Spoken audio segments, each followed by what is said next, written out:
हाँ बच्चों, ये बहुत ही इंटरेस्टिंग क्वेश्चन है इरिडो का 3.166। तो कुछ बच्चों ने इसका डाउट पूछा, तो this is the best time to explain. तो इसलिए हमने कहा कि इसका स्पेशली मेंस एडवांस के पॉइंट से बहुत ही इंटरेस्टिंग बात है।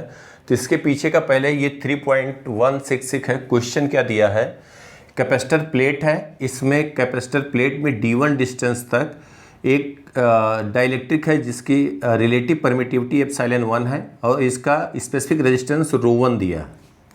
दूसरे का डिस्टेंस D2 है और यहाँ रिलेटिव परमिटिविटी एप्सिलॉन 2 है, स्पेसिफिक रेजिस्टेंस इसका दिया है ρ2। It is connected by a voltage source V। अब पूछा गया है कि charge accumulated at the junction of these two dielectric, यहाँ पे कितना चार्ज एक्यूमुलेट होगा वो आपकी इसकी वैल्यू बतानी है। इसी को एक्सट्रानियस चार्ज भी कहते हैं। यहाँ पे जो चार्ज स्टोर्ड होगा, एक्यूमुलेटेड चार्ज कहें या एक्सट्रानियस चार्ज, इस जंक्शन पे जो होगा उसकी सरफेस चार्ज डेंसिटी बतानी है। तो इसके पीछे का कॉन्सेप्ट पहले समझ लें। तो ये बेसिकली क्या है कि जैसे अगर मान लो किसी भी मीडियम में अगर इलेक्ट्रिक फील्ड चेंज हो रहा है, इधर इलेक्ट्रिक फील्ड है E1, इधर इलेक्ट्रिक फील्ड है E2, इसका मतलब अगर कहीं पे भी जिस जंक्शन के बाद इलेक्ट्रिक फील्ड चेंज होगा वहाँ पे कुछ चार्ज एक्यूमुलेशन जरूर होगा, तभी इलेक्ट्रिक फील्ड चेंज होगा, मैग्नीट्यूड चेंज होगा। तो यहाँ पे चार्ज एक्यूमुलेशन जरूर होगा। तो इसके पीछे का हम यहाँ पे बता दें कि जैसे मान लो क्या करते हैं कि एक गॉसियन सरफेस ले लें, एक गॉसियन सरफेस ले लें और इसको हम यहाँ पे ये कह दें कि इससे इलेक्ट्रिक फ्लक्स जो होगा इसका एरिया S मान लें। तो इलेक्ट्रिक फ्लक्स जो पास हो रहा होगा E2, S का एरिया इसी डायरेक्शन ले लें और इस S का एरिया इधर होगा।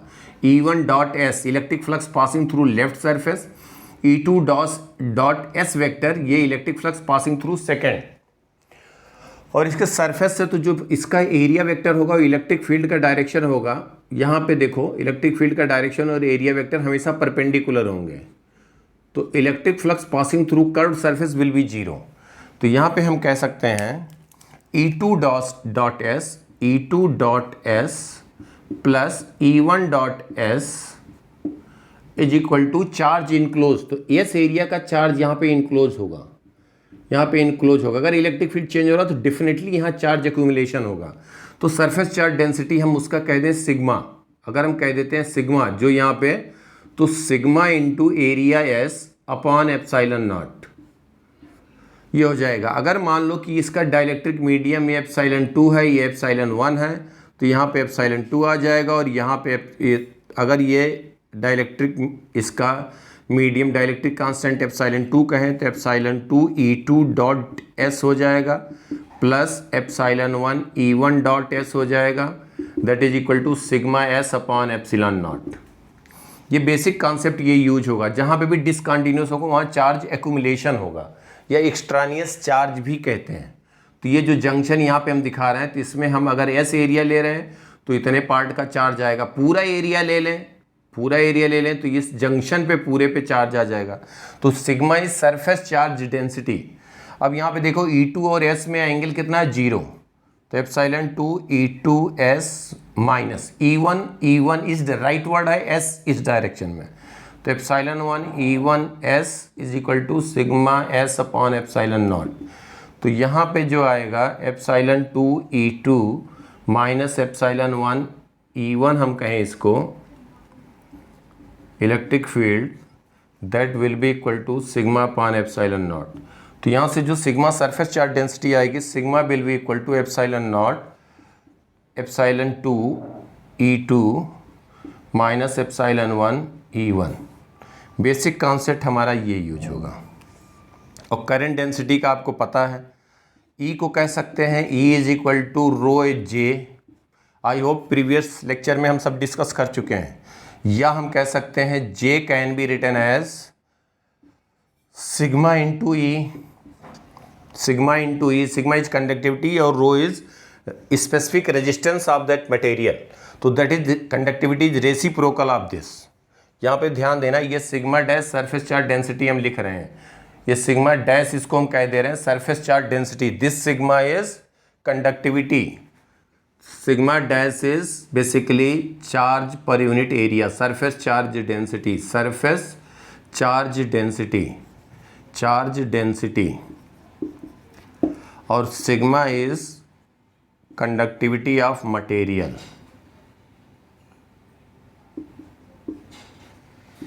Of material, that is reciprocal of specific resistance, या स्पेसिफिक रेजिस्टेंस को कहते हैं रेसिप्रोकल ऑफ कंडक्टिविटी। तो ये बेसिक कॉन्सेप्ट यहाँ पे हम यूज करेंगे, यहाँ पे बेसिक कॉन्सेप्ट यही यूज होगा और है बहुत आसान।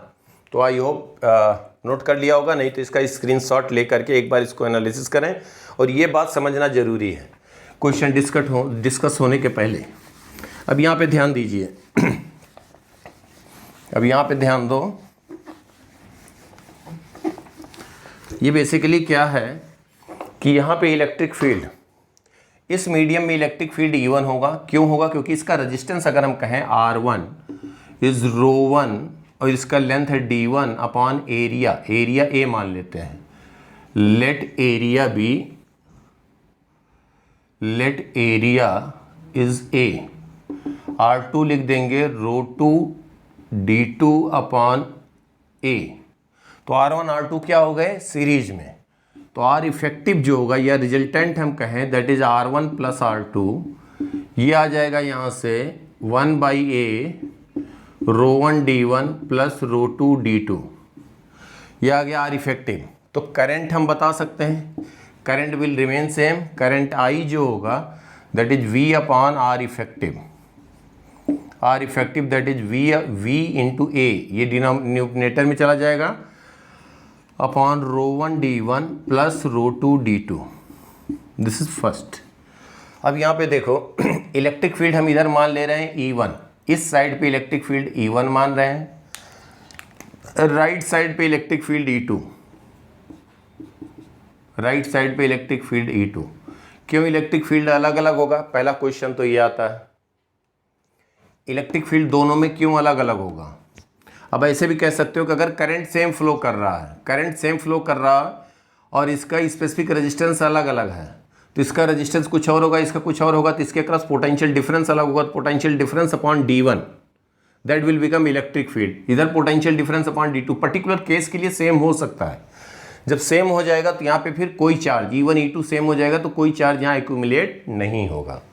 इसको हम डिटेल में प्रीवियस लेक्चर्स में सब डिस्कस कर चुके हैं कि क्यों इलेक्ट्रिक फील्ड E1 E2 होगा।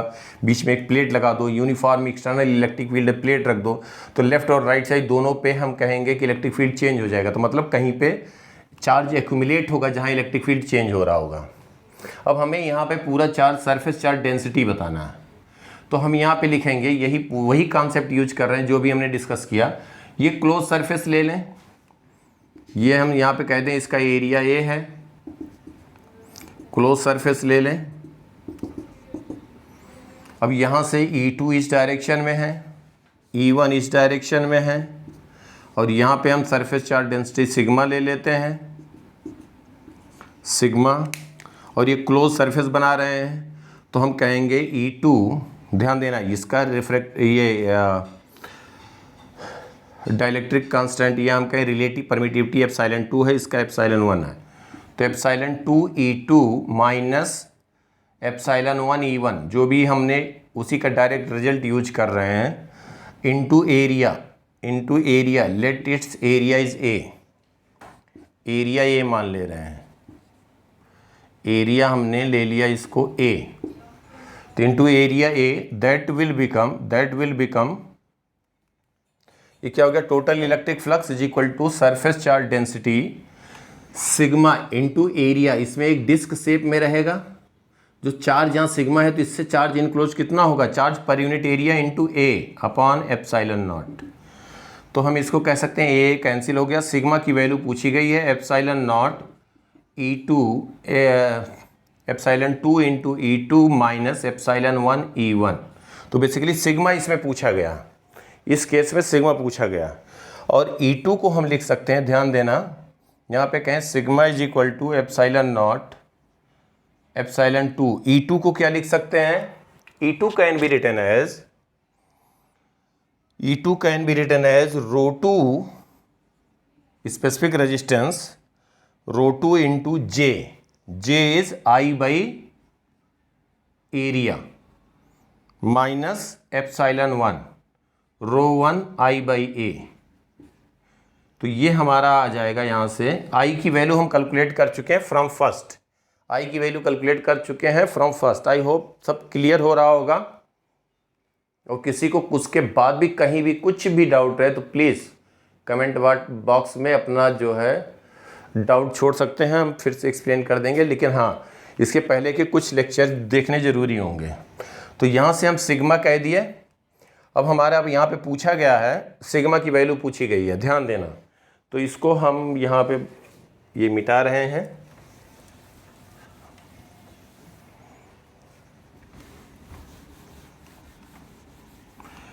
करंट आई हमारा आ चुका है।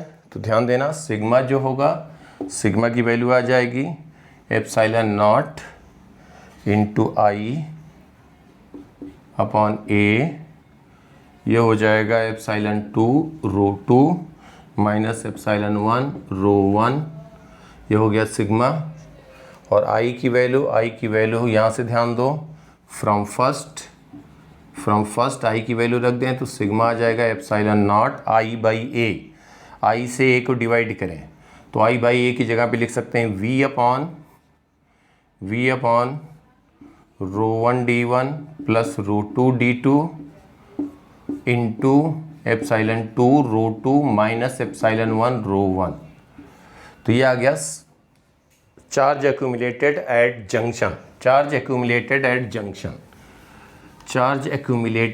Junction. This is the final answer what in question it has been asked. तो इस सिग्मा की वैल्यू आ गई, तो इसको हम कह सकते हैं सिग्मा की वैल्यू आ गई epsilon naught V epsilon 2 rho 2 minus epsilon 1 rho 1 upon rho 1 d1 plus rho 2 d2। तो ये हमारा चार्ज आ गया एट जंक्शन। अब दूसरे पार्ट में पूछा गया for what condition sigma should be equal to 0। Sigma 0 कब हो जाएगा? बेसिकली जब ये टर्म हम कहें दोनों इक्वल हो जाएं, ये दोनों इक्वल हो जाएंगे तो हम कहेंगे E1 E2 सेम हो जाएगा। तो कोई जब यूनिफॉर्म इलेक्ट्रिक फील्ड होगा तो चार्ज एक्यूमुलेशन होगा ही नहीं किसी जंक्शन पे। Even in case of point, अगर हम रिंग कहें, यहाँ के बाद इलेक्ट्रिक फील्ड अगर मान लिया जाए ये E1 है और यहाँ इलेक्ट्रिक फील्ड E2 है, इसका मतलब यहाँ पे पॉइंट चार्ज कुछ एक्यूमुलेट होगा, यहाँ पे कुछ चार्ज होगा, उसकी भी वैल्यू बता सकते हैं। वो हम नेक्स्ट वीडियो में ये सब डालेंगे। तो पॉइंट चार्ज के लिए भी एप्लीकेबल है। तो फर्दर पूछा गया for sigma is equal to 0, तो हम कहेंगे sigma is equal to 0 epsilon 2 rho 2 is equal to epsilon 1 rho 1। ये कंडीशन होगा तो सिग्मा 0 हो जाएगा। Charge accumulation at the junction will become 0। This was the 3.166। I hope कि पूरा क्लियर होगा, कहीं पे कोई डाउट नहीं होना चाहिए। अगर है तो आप कमेंट बॉक्स में लिखें, हम उसको और क्लियर कर देंगे। देखिए इसी के कंटिन्यूएशन में नेक्स्ट क्वेश्चन है 3.167। इसमें कहा गया है, बस ये बात कहा गया है कि जो पहला यहाँ पे डाइलेक्ट्रिक है उसका रिलेटिव परमिटिविटी एप्सिलॉन 1 है और इसका स्पेसिफिक रेजिस्टेंस रो 1 है, इसका एप्सिलॉन परमिटिविटी एप्सिलॉन 2 है, स्पेसिफिक रेजिस्टेंस रो 2 है। इसमें कांस्टेंट करंट आई फ्लो कर रहा है, मींस कोई यहाँ पे सोर्स वोल्टेज लगाया गया such that constant current I flow कर रहा है। तो यहाँ पे पूछा गया है कि एक्सट्रानियस चार्ज या चार्ज एक्यूमुलेटेड एट जंक्शन। फिर हम बता दें यहाँ पे इसका स्पेसिफिक रेजिस्टेंस अलग अलग है, यहाँ पे इसका डिस्टेंस जो भी यहाँ पे गिवन है, अगर इसका रेजिस्टेंस R1 इसका R2 है तो इसके क्रॉस पोटेंशियल डिफरेंस अलग होगा, इसके क्रॉस पोटेंशियल डिफरेंस अलग होगा। पोटेंशियल डिफरेंस अपॉन डिस्टेंस अगर दोनों डिफरेंट होगा तो इलेक्ट्रिक फील्ड अलग अलग होगा। अगर दोनों सेम होगा तो इलेक्ट्रिक फील्ड सेम होगा, तो चार्ज यहाँ पे जो एक्यूमुलेट हो रहा है वो 0 हो जाएगा। तो इसका सरफेस चार्ज डेंसिटी मान लेते हैं sigma dash. Let surface charge density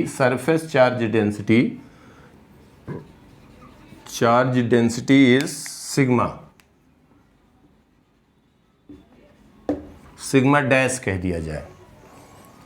तो यहाँ पे फिर वही हम अप्लाई करेंगे, इस पूरे सरफेस को ले लें और यहाँ पे हम गॉसियन सरफेस ये ले लिया और एरिया हम कह दें A।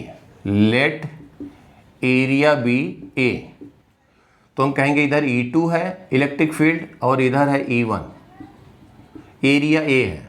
तो electric flux passing through this close surface, जैसे अभी बताया, तो epsilon 2 E2 minus epsilon 1 E1 into area A, that will be equal to charge in close, तो sigma dash into area upon epsilon not.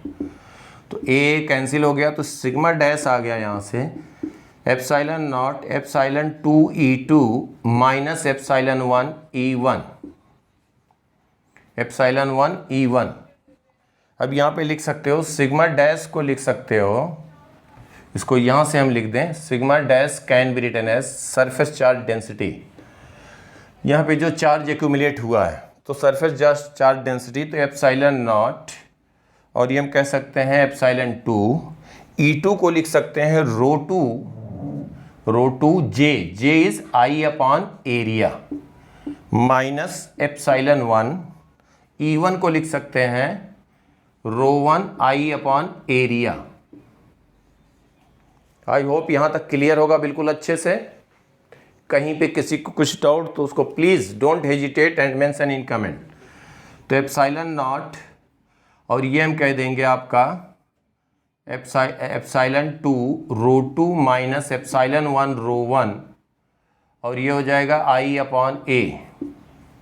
This is sigma dash, this is sigma dash. तो sigma dash की value ये आ गई। तो this is surface charge density, surface charge density, surface charge density.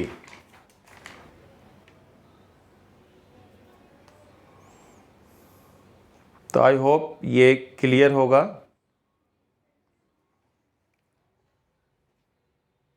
तो यहाँ पे एक बार चेक कर लें, ये हो गया है epsilon 2 E2 minus epsilon 1 E1 A sigma dash A upon epsilon not sigma upon epsilon not, यही होगा। I hope it's clear.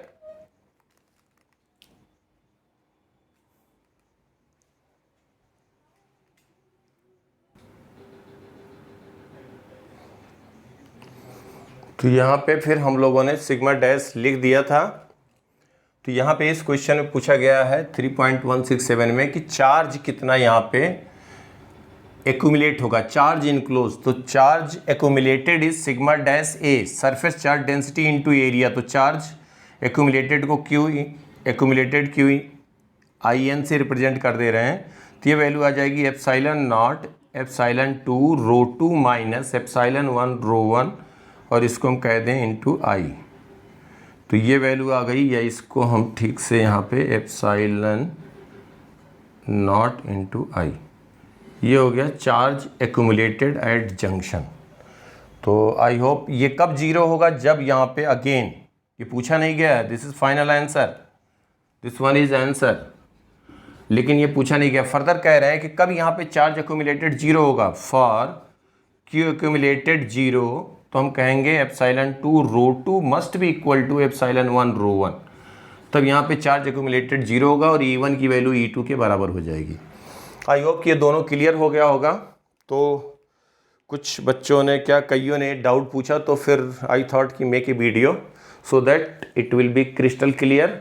And जहाँ तक बात रही कि ये जहाँ पे है जंक्शन पे इलेक्ट्रिक फील्ड अलग अलग होगा, तो चार्ज एक्यूमुलेट कहाँ से होंगे, तो इसको आप ऐसे भी सोच सकते हैं कि यूनिफॉर्म इलेक्ट्रिक फील्ड कहीं पे है स्पेस में, यूनिफॉर्म एक्सटर्नल इलेक्ट्रिक फील्ड। अब बीच में कोई एक प्लेट आप प्लेस कर दो, कोई प्लेट प्लेस कर दो, इस पर कोई चार्ज दे दो, तो फिर देखो दोनों साइड पे इलेक्ट्रिक फील्ड चेंज हो जाएंगी। तो इस पर चार्ज क्यू दे दिया, जो भी चार्ज का यहाँ पे डिस्ट्रीब्यूशन हुआ, सपोज इधर क्यू हुआ, इधर क्यू माइनस क्यू हुआ, स्मॉल क्यू की वैल्यू अगर हम कह दें, स्मॉल क्यू की वैल्यू कह दें Q/2, तो हाफ हाफ हो गया।